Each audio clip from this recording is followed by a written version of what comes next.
So how is everybody? All right? Paul?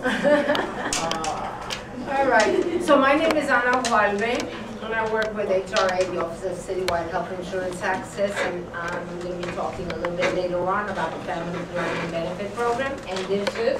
My name is Jaleesa. I am 23 years old. I have a 7-year-old son, and I found going to be a mom at the age of 15. I work with a program, no kidding, straight talk from teen parents, which is a peer education program that goes into different schools and speak about what it's like being a teen parent, you know, the struggles that we go through. We go to jails and schools as well. And I am a teen parent as well as... my name is Joseph. I have a 2-year-old daughter, and I found out to be father at the age of 16. And I also work with the No Kidding program. And how old is your daughter? You said 2? Yes, when I was 2. She'll be 3 in December. Yeah. So before we go on, and before Jaleesa and Joseph start to speak, I wanted to find out who everybody is in the room. So what I wanted to do was ask everyone to say their name, tell me a word to describe the feeling. If you were pregnant right now, how would you feel about it? You know, one word, okay? And maybe to, you know, I think it's a small enough group. Another question. Also, how many of you, or who has talked to their parents about sex? You know, so your name, have you talked to your parents about sex or sex-related topics like birth control? And how would you feel if you were a teen parent? All right, so let's start with the evaluators. Okay, hi. My name is Olivia. If I was a teen parent, I would be really scared. And no, I don't talk to my parents about sex. Thank you. Thank you. Oh, sorry. Hello, my name is Brianda. If I was a teen parent, I'd be stressed. And I have not spoken, well, I spoke to my father about it and my mother, but it's not really serious. Oh, thank you. The question is if you were a teen parent. Okay, so you say your name. How would you feel if you was to find out you was a teen parent? And have you spoke to your parents about, did you speak to your parents about sex? Or birth control in that nature? My name is Raven. I semi-fucked with my mom about sex. And if I found out I was a teen parent, I'd probably cry. Thank you. Hi, my name is Selena. If I was a teen parent, I'd probably be nervous, and I'd talk to my mom about it. Hi, my name is Kishana. And if I was a teen parent, I don't even know what to say. And I don't really talk to my parents about it. Thank you. My name is Naima. If I was a teen parent, I'd be worried, and I do not talk to my parents. Thank you. My name is Shamia, and if I was a teen parent, I would be maybe sad, and I'd not be myself. Hi, my name is Liz. If I were a teacher, I would probably be upset. And I never spoke to my parents about it. Hi, I'm Kathy Liz. If I found out I was a teen parent, I would be freaking out. And yeah, I talked to my mom about sex. Hi, my name is Melissa, and if I was a teen parent, I would be stressed, probably cry. I haven't really talked to them, but... My name is Tanya, and if I found out that I was pregnant or I would be ashamed of myself, and I do talk about sex with my mom a lot. Anything I'm like worried about is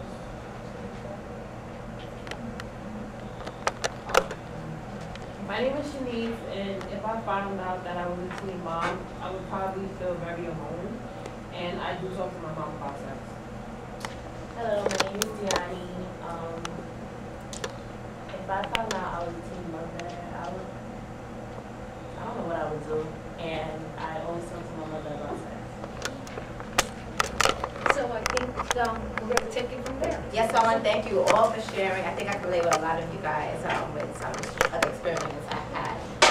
So again, the program I work with is called No Kidding Straight Talk from Teen Parents. It's a peer education pregnancy prevention program, and we're funded by the Office of Child Support Enforcement and the HRA. We do speak about, Office of Child Support Enforcement. We're going to go into depth and speak about that next. So, what is No Kidding?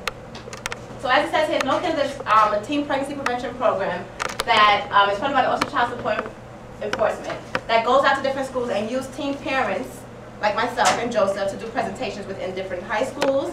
Rikers, we go to Rikers, we go to Crossroads, which is a juvenile facility, as well as Horizon, which is located in the Bronx. So that's who we are. Our mission, No Kidding mission, is to reach teenagers and inform them about the realities of being a teen parent. That how they should be responsible before having a child. You want to have certain things set in place. I know for myself, I'm 23 now, but I had my son when I was 16, and I feel even more so now that I'm being affected by me being a teen parent, because he's 7, he's in first grade. I had to drop him off to football this morning, so it's a challenge for me, because I didn't get to get my bachelor's degree yet, and I wanted to accomplish these things. So we definitely tell them what it's like to be an emotionally, financially stable adult and a healthy committed relationship before having a child. Me and his father are no longer together, so I struggle every day as a single parent. And Joseph can speak on the same. All right, so our program has 4 sessions. We go into different programs and we do 4 sessions. We tell our stories, get to know each other. The importance of fatherhood, understanding paternity. Sometimes when you hear teen pregnancy prevention, you think it's only based on the mother, but it takes, a guy to create the child, right? So we do speak about fathers and how they got to be in the child's life as well. So not just for girls only, we do reach out to guys, and that's why Joseph is here. Session 3, we talk about money matters and child support. Teens are, if you also have a child and you have a child support order, you could be 14, 15 years old, you could have a child support order and have to be required to pay that child support. So it's very important, and a lot of teens, I guess they don't see that's important, that they will be affected by that. They think their parents will probably take on that responsibility. That's not their responsibility. When you become a parent, you got to be responsible for your own child. And the last we ended up with healthy relationships, because a lot of the times, a lot of teen parents, when they get into relationships, it's not healthy. We think it's healthy, but it's not. So we talk about, what is a healthy relationship and relationship abuse, and what could you do if you're in that situation. So, session 1. When I say, session 1, I'm going to each session and tell you exactly what we do. So for session 1, we go into depth about our stories. For me, I can tell you guys, I was 15 when I found I was pregnant. I attended an all-girls high school, and my child father, he attended Prospect Heights High School, and we thought that even though I didn't plan my pregnancy, I didn't think it would be that difficult at the beginning. I thought I could still accomplish it. I told him that, whether I was 30 or not, I could still do it, but now, and every day, from that day forward, I see what's the difficulties about being a teen parent. We also try to relate to the students that, what you have in common with us. I like to dance. I love partying. I love my reggae music. I love, different things. So we could identify with a lot of things, because I'm not too far in age from you guys. And that's how it changed our lives. Session 2, the importance of fatherhood and understanding paternity. Now, with session 2, we go into depth and speak about, when you become a father, mothers automatically, when they give birth to a child, they're the mothers, right? But guys have established paternity for their children. And a lot of young fathers don't do this because they're probably not ready, or they probably think that the child's not theirs. But it's important that fathers are in the child's life. Joe, you want to speak a little bit about what you do for your daughter? Yes, on a regular basis, I provide my daughter financially. Unfortunately, I'm not there for my daughter on an everyday basis, and that's because I work 2 jobs. And that's because, my child's mother goes to school, so I make sure that she's provided for financially. I provide both of them with financial matters, just to make sure that my daughter has things set in place, so she won't have to worry about that later on. And I know for Joe it's very difficult because we do work together. Joseph do work 2 jobs, and Joseph is only, you might say your age? I'm only 19 years old. So, yeah, so Joseph never, we talk about my story. I was able to complete high school, which was fortunate because I had that extra support, but Joseph, his immediate need was to provide for his child, and so Joseph now is trying to work on getting his GED. So session 2, we do a role play. Okay, first of all, we talk about think it over. Think it over, we say, okay, so what happened? Let's say, what are things that you guys could do on your own now without any support or help from your parents? Somebody tell me, what's some things you could do right now? From the government, on your own as teens, what could you do on your own? Somebody tell me. Somebody. Right. You gonna say? Okay, you could cook. So we say, okay, you could cook. So let's add a child to that situation now. Let's say you have a kid now. How would cooking become difficult with a kid if you have a child? I have to make sure that I make something. So you have to cook for 2. Yes, and I know for me, my son is very picky. So when I was pregnant, he didn't like anything I like. I couldn't eat like I'm a very Italian fanatic, so I love Italian food. I couldn't eat that. But when my son was born, he was very picky with the things that he eat. Joseph, you say you cook, but your daughter is. My daughter, I can't, like, it depends on what type of food I'm making for her. My daughter's lactose intolerant, so I can't make anything with cheese, any dairy products. And I have to, and matter of fact, I used to like drinking regular whole milk. My daughter, I have to get my daughter lactate milk because if I get a regular milk, we have to take her to the hospital. And the lactate milk is very expensive. So as teen parents, we never really thought about that. That's something we face every day. So we say, think it over, and as we definitely go and say, how many of you guys think that fathers are just important in a child's life as a mother? By a show of hands. Okay, and as teen parents, we think the same because I know every day I struggle as a single parent. I know for Joseph, he definitely tries to be there for his daughter because he didn't have a father in his life. So it's important that fathers are there as well. So we do that activity first. Then we lead into Say It Ain't So. Say It Ain't So is our Maury, Jerry Springer version. Like we do a role play scenario, we have two couples come on, our peer educators come on, we act as a boyfriend and girlfriend, and after they reveal that, I had a baby before we went to college and how that affects their life. Even though they were young, Mark, who was the boyfriend, definitely had to step up and provide for Jacob, who will be the baby. And we do that activity, we get the results, and the results is, Mark, you are the father, so it's very interactive. We go to different schools, and we go to Jefferson, we go to Lehman and Bronx, we go to Washington Irving in the city, and EBT. So we go to different schools and do these workshops, and they enjoy it. After we do that, we go into a Jeopardy game. And the Jeopardy game, they get to, again, ask questions about, the responsibilities of both parents, how they're supposed to be there emotionally and financially in their child's life, even if they were not ready for parenthood. I was not ready for a child. Even though there's times I feel like I can't do it, I can't give up. Like if I decide to not accomplish my goals, my son would look at that, it will basically be not a good role model for him. I want to be a positive person in his life, and I think every day I struggle to prove that to him, especially because my mother made the stakes so high. So that's session 2.